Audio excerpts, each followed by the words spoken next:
Hi everyone, it's Melissa, and I just wanted to do a bit of a chatty video today, update, and a bit of a discussion about reading, I guess.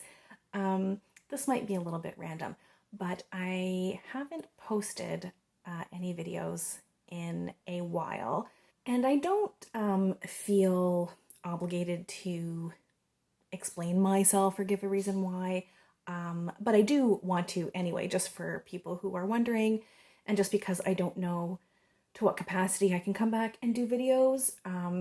So I guess, yeah, I don't know what frequency I can continue videos, although I'm hoping it's more frequent. Anyway, so why haven't I posted a video in a while? In short, I am tired. I'm burnt out. I'm not burnt out on booktube.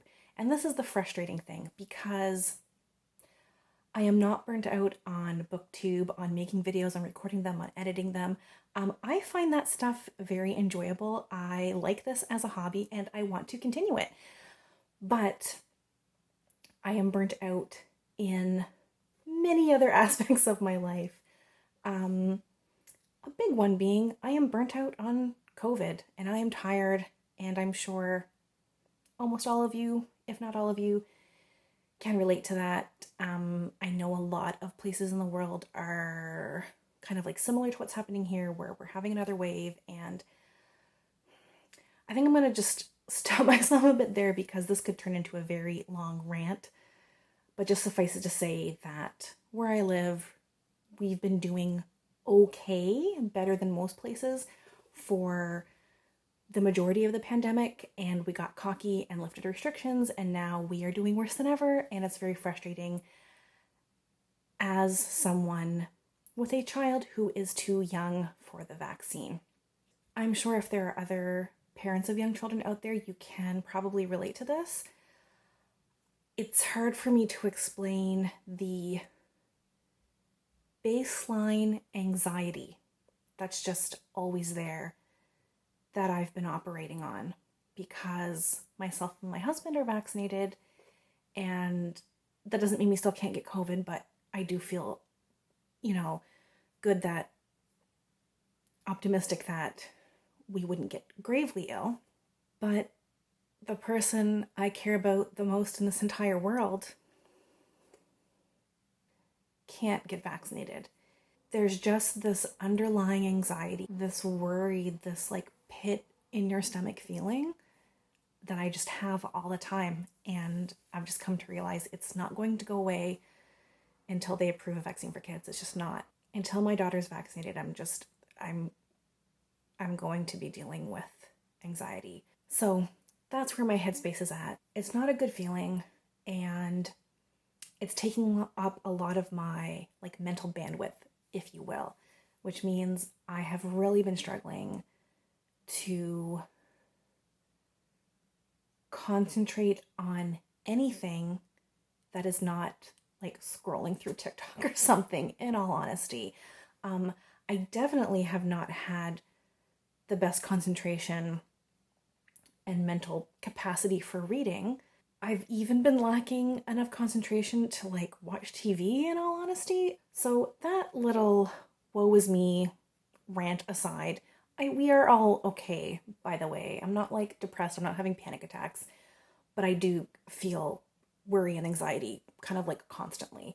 But I don't want to overplay like the reality of our situation. But I did want to kind of shift this a little bit to more of a book and reading discussion. A discussion kind of about the pressure to read, reading quantity, that kind of thing. So like I said, I haven't been reading much lately. My reading has picked back up a bit in the last few days, but there was a pretty big span of time where the only reading I was getting done was bits of audiobooks while I was commuting in my car.